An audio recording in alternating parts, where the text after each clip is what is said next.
ಹಿಂದೂ ಧರ್ಮದಲ್ಲಿ ನವರಾತ್ರಿಯನ್ನು ಬಹಳ ವಿಶೇಷವೆಂದು ಹೇಳುತ್ತಾರೆ. 9 ದಿನಗಳ ಕಾಲ ನಡೆಯುವ ಈ ಹಬ್ಬವು ಈ ವರ್ಷ ಅಕ್ಟೋಬರ್ 3ರಿಂದ ಪ್ರಾರಂಭವಾಗಲಿದೆ. ನವರಾತ್ರಿಯ 9 ದಿನಗಳಲ್ಲಿ ದುರ್ಗಾದೇವಿಯ 9 ವಿಭಿನ್ನ ರೂಪಗಳನ್ನು ಪೂಜಿಸಲಾಗುತ್ತದೆ. ಹಿಂದೂ ಕ್ಯಾಲೆಂಡರ್ ಪ್ರಕಾರ ಶಾರದೀಯ ನವರಾತ್ರಿಯು ಅಶ್ವಿನಿ ಮಾಸದ ಶುಕ್ಲ ಪಕ್ಷದ ಪ್ರತಿಪದ ದಿನಾಂಕದಿಂದ ಪ್ರಾರಂಭವಾಗುತ್ತದೆ. ಘಟ ಸ್ಥಾಪನೆ ಅಥವಾ ಕಲಶ ಸ್ಥಾಪನೆಯ ಮೂಲಕ ನವರಾತ್ರಿ ಹಬ್ಬ ಶುರುವಾಗಲಿದೆ. ಹಾಗಾದರೆ ಘಟ ಸ್ಥಾಪನೆಯ ಪದ್ಧತಿ, ಅದರ ಮುಹೂರ್ತ, ಉಪವಾಸದ ನಿಯಮಗಳ ಬಗ್ಗೆ ಇಂದು ತಿಳಿಯೋಣ. ನವರಾತ್ರಿಯ 9 ನಿಯಮಗಳು. ನವರಾತ್ರಿಯ ವ್ರತವನ್ನು ಆಚರಿಸುವ ಪ್ರತಿಯೊಬ್ಬರೂ ಕೂಡ ಕೆಲವು ನಿಯಮಗಳನ್ನು ಪಾಲಿಸುವುದು ಅತಿ ಮುಖ್ಯ. ಈ ನಿಯಮಗಳನ್ನು ಅನುಸರಿಸದಿದ್ದರೆ ಅಥವಾ ಅವುಗಳನ್ನು ಉಲ್ಲಂಘಿಸಿದರೆ ಉಪವಾಸದ ಫಲವನ್ನು ಪಡೆಯಲು ಸಾಧ್ಯವಿಲ್ಲ. ಹಾಗಾದರೆ ನವರಾತ್ರಿಯ ವ್ರತದಲ್ಲಿ ಯಾವ 9 ನಿಯಮಗಳನ್ನು ಪಾಲಿಸಬೇಕೆಂದು ನೋಡೋಣ. ನವರಾತ್ರಿಯ 1 ದಿನ ಮೊದಲು ದೇವರ ಮನೆಯನ್ನು ಶುಚಿಗೊಳಿಸಿ ದುರ್ಗೆಯನ್ನು ಪೂಜಿಸಬೇಕು. ಅದಕ್ಕಾಗಿ ಕಲಶವನ್ನು ಸ್ಥಾಪಿಸಬೇಕು. ಕಲಶ ಸ್ಥಾಪನವನ್ನು ಘಟಸ್ಥಾಪನೆ ಎಂದು ಕರೆಯುತ್ತಾರೆ. ನವರಾತ್ರಿಯ ಸಮಯದಲ್ಲಿ ಇಡೀ ಕುಟುಂಬವು 9 ದಿನಗಳವರೆಗೆ ಸಾತ್ವಿಕ ಆಹಾರವನ್ನು ಸೇವಿಸಬೇಕು. ನವರಾತ್ರಿಯಲ್ಲಿ 9 ದಿನಗಳ ಕಾಲ ಸದ್ಗುಣವನ್ನು ಪಾಲಿಸಬೇಕು. ಜೊತೆಗೆ ಶುದ್ಧವಾಗಿರುವ ನಿಯಮವನ್ನು ಪಾಲಿಸಬೇಕು. ಭಕ್ತರು ಸಕಾರಾತ್ಮಕ ಆಲೋಚನೆಗಳು, ಪ್ರಾರ್ಥನೆ ಮತ್ತು ಶಾಂತಿಯುತ ಮನಸ್ಥಿತಿಯನ್ನು ಕಾಪಾಡಿಕೊಳ್ಳುವತ್ತ ಗಮನ ಹರಿಸಬೇಕು. ನವರಾತ್ರಿಯಲ್ಲಿ ಉಪವಾಸವನ್ನು ಆಚರಿಸುವ ಜನರು ಬ್ರಹ್ಮಚರ್ಯದ ನಿಯಮಗಳನ್ನು ಅನುಸರಿಸಬೇಕು. ಸಂತೋಷ ಮತ್ತು ಐಷಾರಾಮಿ ಜೀವನದಿಂದ ಅಂತರವನ್ನು ಕಾಯ್ದುಕೊಳ್ಳಬೇಕು. ನವರಾತ್ರಿಯ ಮೊದಲ ದಿನ ಉಪವಾಸದ ನಂತರ ಪೂಜೆ ಮಾಡಿ ದುರ್ಗೆಯ ಪೂಜೆಯ ಬಳಿಕವೇ ಆಹಾರ ಸೇವಿಸಬೇಕು. ನವರಾತ್ರಿಯಲ್ಲಿ ದುರ್ಗಾ ಸಪ್ತಶತಿ ಮತ್ತು ದೇವಿ ಭಗವತ್ ಪುರಾಣವನ್ನು ಪಠಿಸಿ. ತಾಯಿ ದುರ್ಗೆಯ ಆಶೀರ್ವಾದ ನಿಮಗೆ ದೊರೆಯುತ್ತದೆ.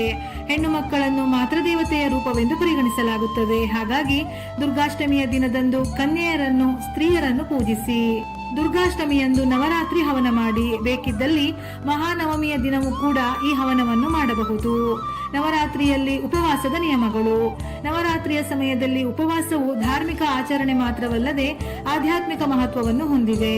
ಭಕ್ತರು ಉಪವಾಸದ ಪವಿತ್ರತೆಯನ್ನು ಕಾಪಾಡಿಕೊಳ್ಳಲು ಕಟ್ಟುನಿಟ್ಟಾದ ಮಾರ್ಗಸೂಚಿಗಳನ್ನು ಅನುಸರಿಸುತ್ತಾರೆ. ಸಾತ್ವಿಕ ಆಹಾರಗಳಾದ ಹಣ್ಣು, ಹಾಲು, ಧಾನ್ಯ, ಸಾಬುದಾನಿ, ನೀರು, ಹಿಟ್ಟುಗಳನ್ನು ಮಾತ್ರ ಸೇವಿಸಬೇಕು. ಈ 9 ದಿನಗಳಲ್ಲಿ ನವರಾತ್ರಿಯಲ್ಲಿ ತಾಮಸಿಕ ವಸ್ತುಗಳನ್ನು ತಿನ್ನಬಾರದು. ಅಂದರೆ ಗುಟ್ಕಾ, ವೀಳ್ಯದೆಲೆ, ಸಿಗರೇಟು, ಮೊಟ್ಟೆ, ಮದ್ಯ, ಬೀಡಿ, ಈರುಳ್ಳಿ, ಬೆಳ್ಳುಳ್ಳಿ, ಮಾಂಸ, ಮೀನು ಇತ್ಯಾದಿಗಳನ್ನು ಸೇವಿಸಬಾರದು.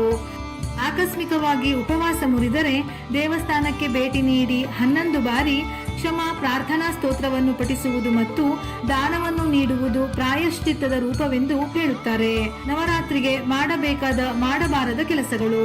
ನವರಾತ್ರಿಯ ಸಮಯದಲ್ಲಿ ದೈಹಿಕ ಸಂಬಂಧಗಳು ಮತ್ತು ಕ್ಷೌರವನ್ನು ತಪ್ಪಿಸಿ. ಅಂತಿಮ ದಿನದಂದು ಯುವತಿಯರಿಗೆ ಅನ್ನ ನೀಡುವ ಮೂಲಕ ಕನ್ಯಾ ಪೂಜೆಯನ್ನು ಮಾಡಿ. ಹಬ್ಬದ ಉದ್ದಕ್ಕೂ ನಮ್ರತೆ, ಸ್ವಯಂ ಶಿಸ್ತು, ದಾನವನ್ನು ಅಭ್ಯಾಸ ಮಾಡಿ. ಘಟಸ್ಥಾಪನಾ ಪೂಜಾ ವಿಧಾನ. ನವರಾತ್ರಿಯ ಮೊದಲ ದಿನ ಘಟಸ್ಥಾಪನೆಯನ್ನು ಶುಭ ಮುಹೂರ್ತದಲ್ಲಿ ಮಾತ್ರ ಮಾಡಬೇಕು. ಸಮಯದ ಬಗ್ಗೆ ವಿಶೇಷ ಕಾಳಜಿ ವಹಿಸಿ. ಮಣ್ಣಿನ ಕುಂಡದಲ್ಲಿ ಶುದ್ಧ ಮಣ್ಣಿನ ಪದರವನ್ನು ಹಾಕಿ ಅದರಲ್ಲಿ 7 ಬಗೆಯ ಧಾನ್ಯಗಳನ್ನು ಬಿತ್ತಬೇಕು. ಬಳಿಕ ಉಪವಾಸದ ನಿರ್ಣಯವನ್ನು ತೆಗೆದುಕೊಂಡು ಈಶಾನ್ಯದಲ್ಲಿ ಪೂಜಾ ಕಂಬದ ಮೇಲೆ ಕೆಂಪು ಬಟ್ಟೆಯನ್ನು ಹರಡಿ ದುರ್ಗಾದೇವಿಯ ಫೋಟೋವನ್ನು ಸ್ಥಾಪಿಸಿ. ಇದಾದ ನಂತರ ಗಂಗಾಜಲ, ದೂರ್ವ, ಅಕ್ಷತೆ, ನಾಣ್ಯ, ವೀಳ್ಯದೆಲೆ ಇವೆಲ್ಲವನ್ನು ತಾಮ್ರ ಅಥವಾ ಮಣ್ಣಿನ ಪಾತ್ರೆಯಲ್ಲಿ ಹಾಕಿ ಕಲಶದ ಮೇಲೆ ಮೌಳಿಯನ್ನು ಕಟ್ಟಿ ಅದರಲ್ಲಿ 5 ಮಾವಿನ ಎಲೆ ಅಥವಾ 5 ಅಶೋಕ ಎಲೆಗಳನ್ನು ಹಾಕಿ. ಈಗ ಕೆಂಪು ಬಳೆ, ಕಟ್ಟಿದ ತೆಂಗಿನಕಾಯಿಯನ್ನು ಕಲಶದ ಮೇಲೆ ಹಾಕಿ. ತೆಂಗಿನಕಾಯಿಯನ್ನು ಗಣೇಶನ ಸಂಕೇತವೆಂದು, ಅದರಲ್ಲಿ ತ್ರಿದೇವನು ನೆಲೆಸಿದ್ದಾನೆ ಎಂದು ಹೇಳುತ್ತಾರೆ. ಹೂದಾನಿಗಳ ಮೇಲೆ ಸ್ವಸ್ತಿಕವನ್ನು ರಚಿಸಿ. ಈಗ ಗೋಧಿ ಬಿತ್ತಿದ ಮಡಿಕೆ ಮತ್ತು ಕಲಶವನ್ನು ದುರ್ಗೆಯ ಫೋಟೋದ ಮುಂದೆ ಇರಿಸಿ. ಶಾರದೀಯ ನವರಾತ್ರಿ ಘಟಸ್ಥಾಪನೆ ನಿಯಮಗಳು. ಪ್ರತಿಪದ ತಿಥಿಯ ದಿನದಂದು ಘಟಸ್ಥಾಪನೆಗೆ ದಿನದ ಮೊದಲ 3ನೇ 1 ಭಾಗವನ್ನು ಮಂಗಳಕರವೆಂದು ಹೇಳುತ್ತಾರೆ. ಕಾರಣಾಂತರಗಳಿಂದ ಈ ಅವಧಿಯಲ್ಲಿ ಕಲಶ ಸ್ಥಾಪನೆಯಾಗದಿದ್ದರೆ ಅಭಿಜಿತ ಮುಹೂರ್ತದಲ್ಲಿ ಮಾಡಬಹುದು. ಮನೆಯಲ್ಲಿ ಘಟಸ್ಥಾಪನೆ ಮಾಡಿದರೆ 9 ದಿನಗಳ ಕಾಲ ನಿತ್ಯವೂ ಅಮ್ಮನವರ ಪೂಜೆ ಮಾಡಬೇಕು. ಬೆಳಿಗ್ಗೆ ಮತ್ತು ಸಂಜೆ ಆರತಿ ಮಾಡಿ ನೈವೇದ್ಯ ಅರ್ಪಿಸಬೇಕು. ವಿಶೇಷವಾಗಿ ನವರಾತ್ರಿಯಲ್ಲಿ ಶುದ್ಧತೆಯ ಬಗ್ಗೆ ಕಾಳಜಿ ವಹಿಸಿ.